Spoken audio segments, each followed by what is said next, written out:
I'm guessing he's talking about Peyton Hillis. That's just my guess, but I could be totally wrong. Or maybe touchdown Tommy Vardell. It's like my long-standing belief. I would not draft an American-born white big man in the NBA. The BWS. The big white stiff? Yeah. No, but I put American. Right, I know. Make sure I put American So the on there. ABWS. Yeah, there's Chris Kaman, Right. and there's Kevin Love, and that's it. That's the list.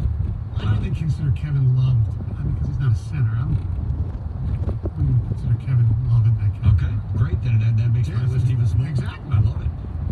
Let's go to Nathan on a cell phone on 97.1 The Ticket. Hello, Nathan. Hey, guys, what's up? What's up, Nathan? Hey, Nathan, turn your radio down, will you?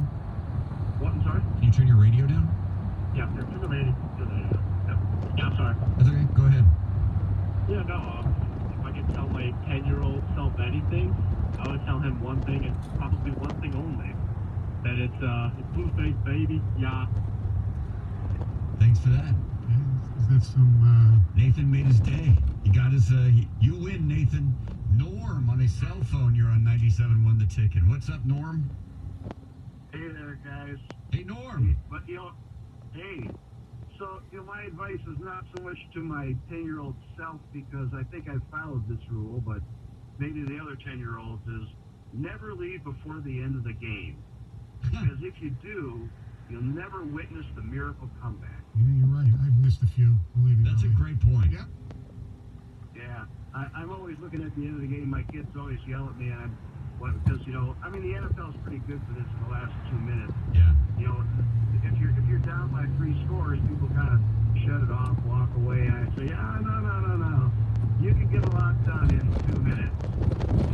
And even in baseball, I remember being out at my cottage, and I can't remember what game it was, but it was the 9th inning, and we were down by 8 runs. And but I listened to the game anyway because I was busy doing yard work, and there it is, hit after hit. Next thing you know, we scored, whatever, it's 8 or 10 runs and win the game. Yeah. And those are the greatest games to listen to. You feel like you got something done.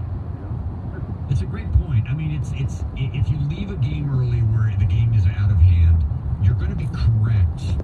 What, 90% of the time, 95% of the time, but it's those ones that you do miss out on. That is really, those are the ones that are Michigan Notre Dame first game under the lights. That was my big one.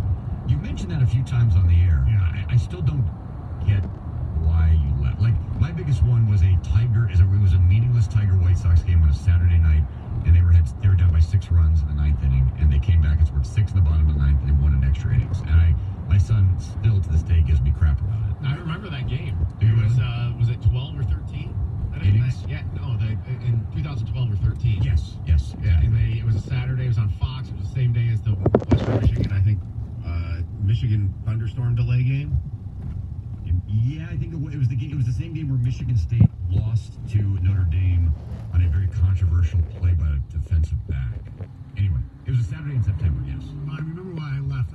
First of all, I DVR'd the game anyway, but Michigan was losing. So Hold on. Let me just finish the story. Why would you even throw that in? That's irrelevant. Okay, not really, because I know I wouldn't miss anything. Hold on. Is it irrelevant whether or not Stoney DVR'd the game? It's irrelevant. Okay. Fine, whatever. So Michigan had just gone up. Right?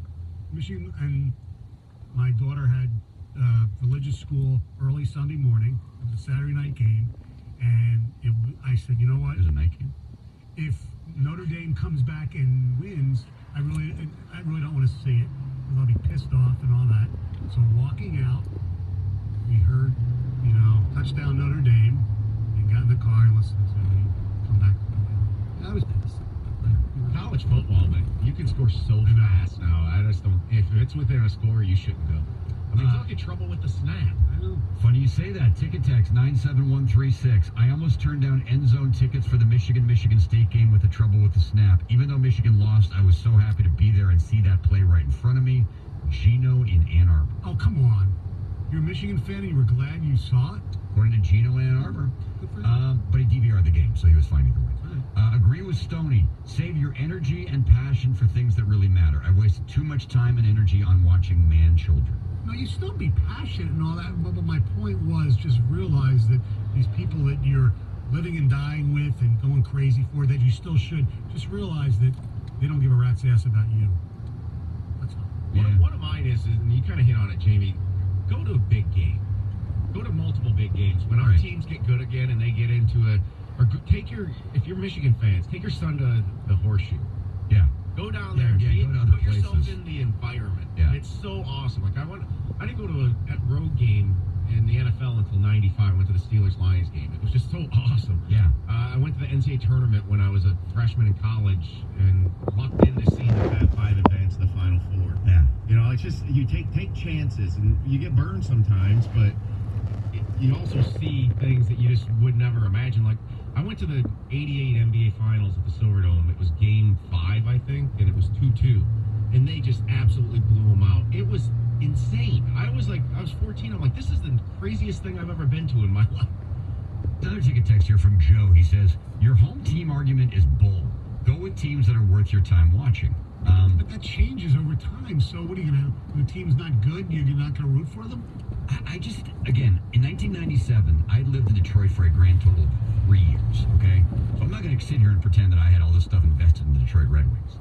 That stretch of those months in 1997, starting with the March 26th game through the Stanley Cup Championship in early June, I'll never forget the feel. I'll never forget the smell. I'll never forget those car flags.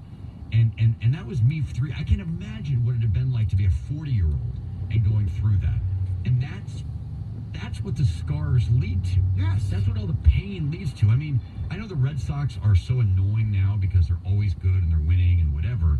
But that 04, to come back against the Yankees, that was built on the back of Bucky Blankingdent and Aaron Boone. Aaron Boone, right, exactly, and 86 and Bill Buckner. So I do believe the Lions are going to win. I really do. So do I. Someday it's going to happen. I really believe that. And when it does, all this crap we've gone through will be part of it. It'll lead to what that is, which is why the world will shift off its axis and will be killed by a lightning storm and all, frogs will fall from the sky. All those things will happen. And it'll be that much more worth it. I mean, yes. If there's one thing that you'd want in your career left, wouldn't it be to do that show Monday morning at the Super Bowl after they won it?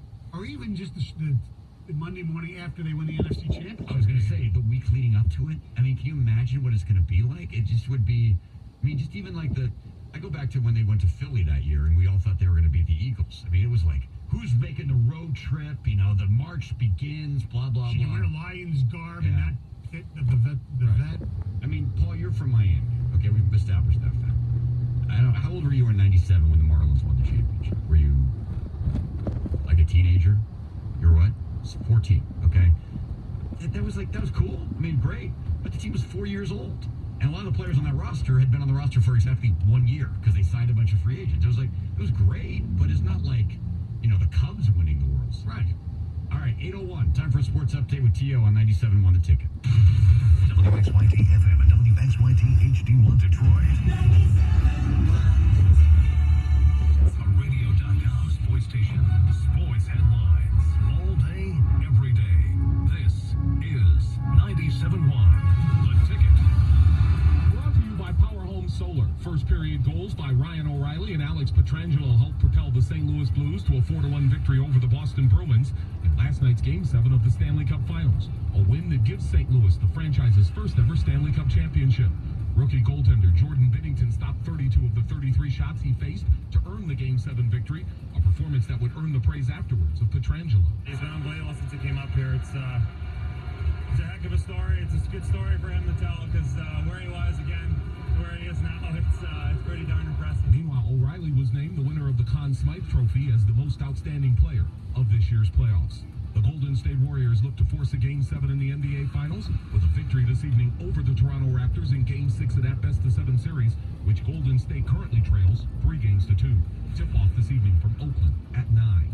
The best golfers on the PGA Tour are at Pebble Beach for today's start of the U.S. Open, which is the third major of the year in golf. All eyes will be on Tiger Woods, who is looking for his first win at the U.S. Open in 11 years. The golf course is not overly long. It's not, big in that regard, but man, it's tricky.